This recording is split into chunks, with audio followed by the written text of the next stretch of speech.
Welcome to Strip Cover Look, where we squeeze the bigger picture out of literature. I'm Adrian Ford, and we are here for the second part in a series of 2 so far.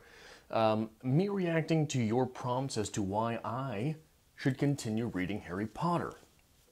And I simply have to admit that the first installment of this was a whole lot of fun for me. I had a lot of fun doing that video. And when I posted it, the interesting thing is, I could almost hear you crying through the screen. And I like that. So, we are here to take on the rest of the comments from the one prompt, but I had so much fun that I figure maybe we'll stretch this into more parts of a series. If you want to continue leaving comments in the section below, just try to make sure that there are no spoilers in the comments here. That way I can referee them. And I will address more on a part 3 if it gets there. If this series gets that far, if we have that many questions in the comment section below for this.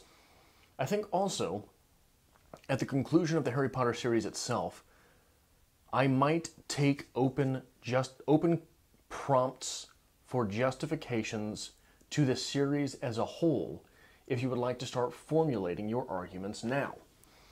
A defense of Harry Potter, if you will. I will sort of put him on trial for literary merit.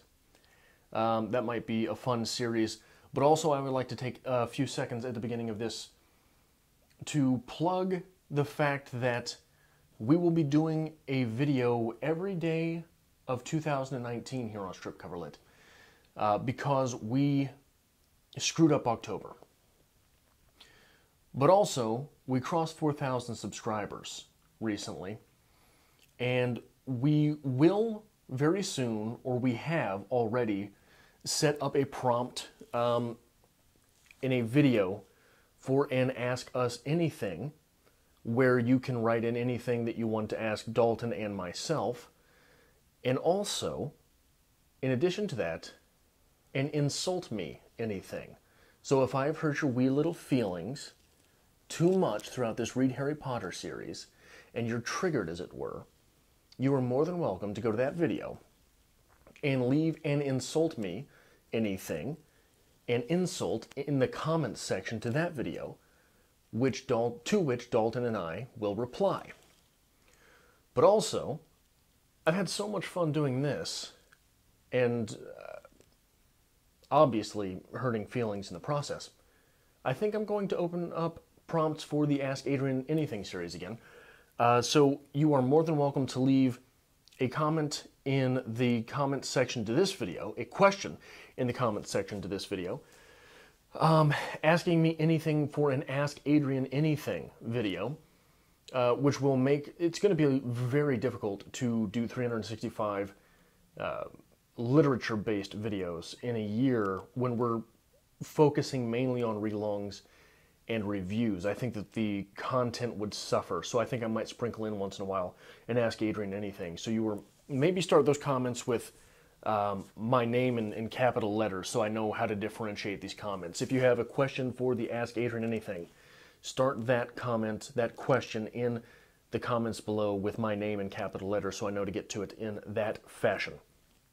But also, after this in the midst of this immense throat clearing, another thing that we are doing is we will be posting weekly videos on Frame Rate, a channel where we talk about movies, and we already started quite a bit of work on that channel. We've got some videos already published over there, and I'll leave a link to that channel in the description below. But also, we'll have weekly videos for our Bantam Paradox channel, which we will hold as a sort of general vlogging channel. But without further ado, let's get into some of your undoubtedly poor arguments for why I should continue reading the Harry Potter series. And hold on, I think I got the pages mixed up. Nope, that's right. The first comment here comes to us from Dara123. I believe it is Dara, D-A-R-R-A. Let me start by saying that I really tried to think of an argument why it is important to read Harry Potter. Doesn't sound promising, Dara. I loved these books when I was a teenager. They're about on that level. I think I read the first 3 books 5 or 6 times and would fall off the grid whenever a new book was released, so I could devour its content in an uninterrupted bliss. Nevertheless, I was not able to find a single reason why a person should read Harry Potter. Very good. Good for you. You are making progress. You are no longer a teenager of questionable social status if we're falling off the grid for Harry Potter. I am not meaning to put that out there. I'm just saying. If you were to reconsider these things, look back with an equal light that you look forward or at the present.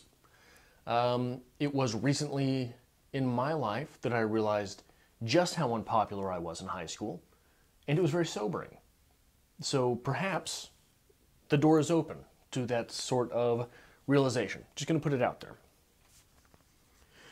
Unless I cannot think of a single reason a person should read Harry Potter unless it is something that they enjoy. But even then, I think that it is important to realize that something you enjoy might not be good for you. Cigarettes, for example. Cigars, delicious. Whiskey, delicious. Not the greatest. Maybe we should stop them. Maybe we should quit the Harry Potter, drop the pot. I don't think that there is anything outstanding about Harry Potter, and I believe that the majority of its success was circumstantial. I hope that the rest of this comment gets into justifying that, because I'm very interested to hear why. It is formulaic, and if it came out today, it would not be anywhere near as success as it is formulaic, and if it came out today, it would not be anywhere near as successful. That's a bold statement. That is a hazard of an argument that has not even occurred to me. But after you make it, so obviously it's hard to judge this because we do live in a world that is seen through the windfall of opportunity that sprung forth from the Harry Potter experience, right? The huge YA section that is in every Barnes & Noble is, and what is right before YA? I'm not sure exactly what, so that whatever, it's not quite children's literature. I think Harry Potter is, as much grief as I give it, because of the length of the books, a little bit above the children's literature threshold. So whatever that, so the Harry Potter through YA umbrella, if you will, I think has much to owe to the Harry Potter series. But certainly, if the windfall that had occurred started with, say, Twilight, and Harry Potter dropped today, I think you might be right. I think that all of these tropes are recycled enough that all of the problematic elements to this series that I have exposed largely single-handedly through the Adrian Reed's Harry Potter series, I think that those things would work against it. I think you're onto something, and I would be simply tickled if you were to leave a comment in the comment section to this video, sort of enumerating your thoughts on this argument, if you don't get into them in the rest of this question. Harry Potter is escapist fantasy for teenage kids. Who wouldn't want one day to receive a screaming validation that they are special? Yeah, who wouldn't want it? Sure. Is holding out hope that you're special good for you? Is holding out hope that any of us are special good for us? Probably not. We should probably put on our hard hats and get back to work, because hoping and believing that you're special only leads to heartbreak and tears in the future when you wake up and you're 33 years old and you've accomplished nothing. That's my life. So most of us had bad days when we were little. I'll agree with that. Some of us have been bullied at school. Been there. And there are at least one or two out there who would like, at least for a day, to be someone else. Yeah, I think that is certainly a safe assumption and something that literature helps people cope with. Something with which literature helps people cope, and that is to say that their own life, like you said a few sentences earlier, is to be escaped once in a while. I will certainly grant that. I am not going to argue with you there. To wake up one day and all of your problems to be solved and with the whip of a wand, and to be transported to a magical new world. Sorry, it's hard for me to read because we got this bright new light, and it's right around the camera, so I'm getting a blind spot in my vision that I'm going back to try to read with. This question is actually very well written. It's just hard for me to look back down and focus on what I'm trying to find. To wake up and all your so again, when you go into who does not indulge in the fantasy that they can wake up, whip a wand, and all the problems are gone? Yeah, no, obviously, absolutely everyone falls into that fantasy sometimes. Is it helpful? Is it good? Were you the most special kid that ever lived?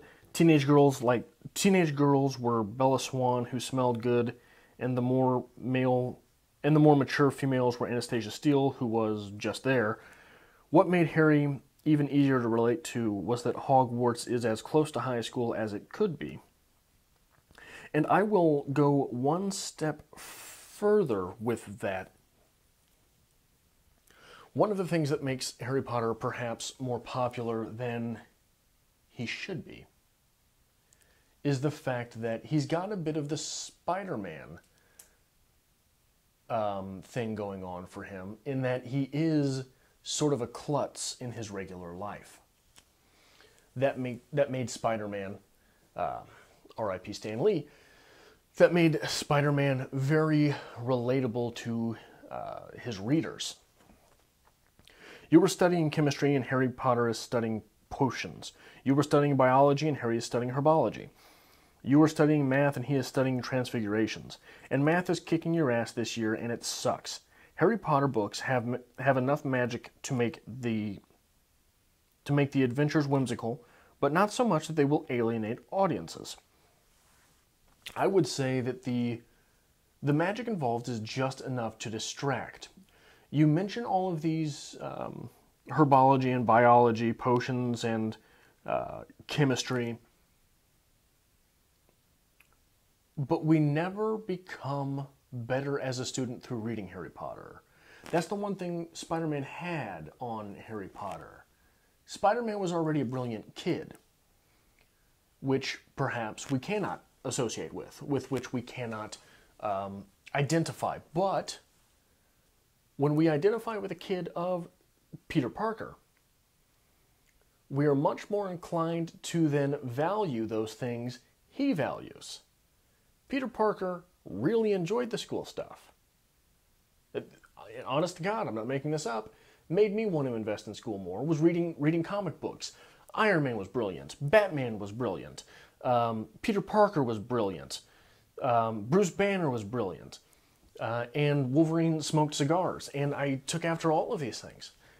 And I don't think that the Harry Potter character ever gives us a sense of urgency with education. Very much like Song of Ice and Fire, which is historical fiction with dragons. After all of this being said, I do think Adrian should continue. Do I think Adrian should continue reading Harry Potter? ? Yes, absolutely. And this is where the comments probably going to start going downhill. Why should Adrian continue reading Harry Potter? Because he is no longer doing it for himself. Yeah, but I matter most to me. Because Harry Potter gives a reference point for important discussions, but it does so ham-fistedly. Because it helps people like me who do not have a degree in literature start thinking about in a more critical way about what they read. That is, honest to God, the only reason I still do this. Because I think that, not that I'm an expert of any sort, but when I take these lenses and I put them towards Harry Potter, I'm taking everything that I have learned and studied and worked on through my life and infusing it towards the literature. And I think that people who grew up with the stories, like Dara here, sounds like she grew up with the stories. She's probably not as attuned to doing that for herself, because this was a first love, right?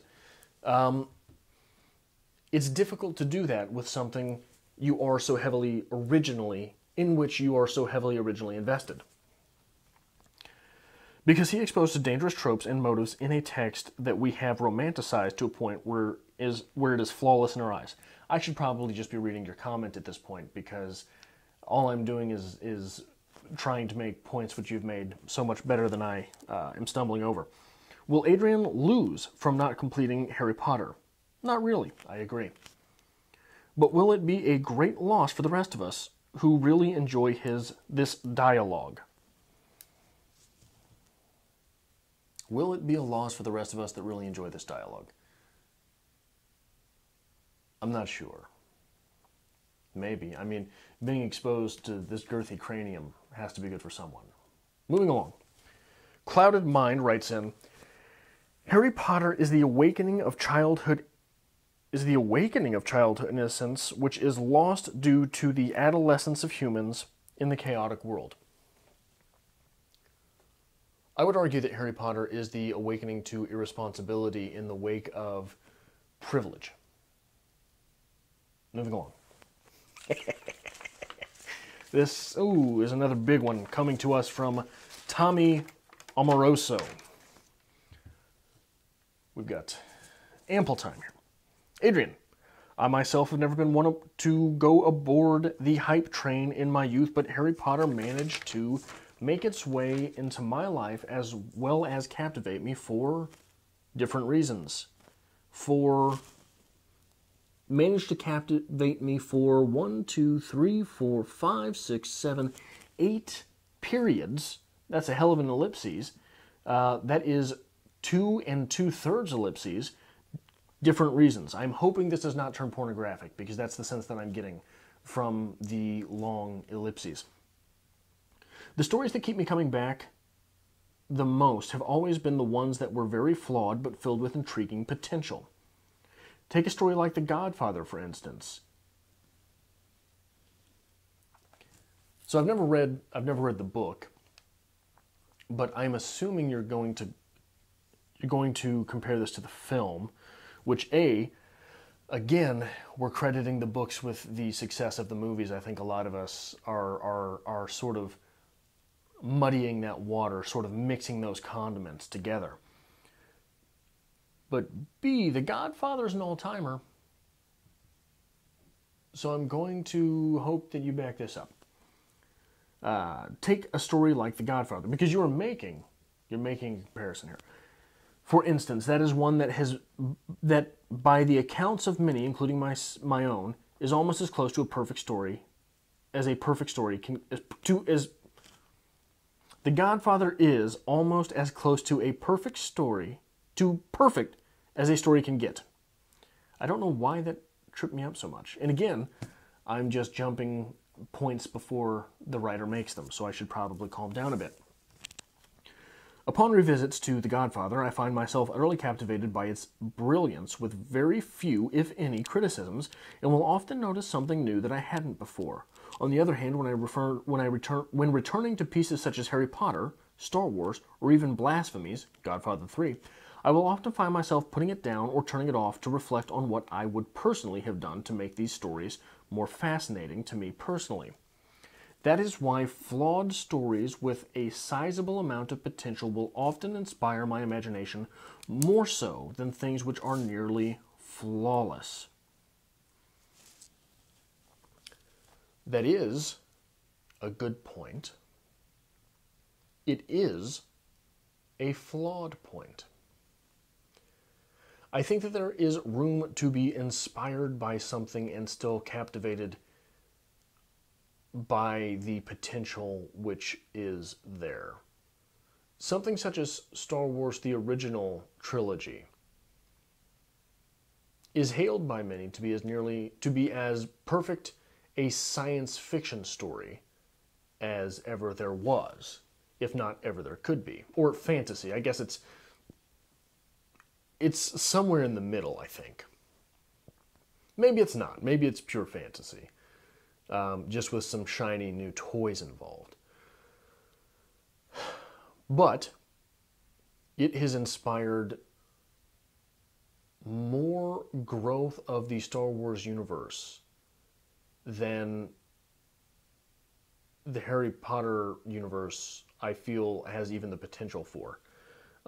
Plus the fact, one of the things that often... So I'm assuming that you're a writer. One of the things that I think is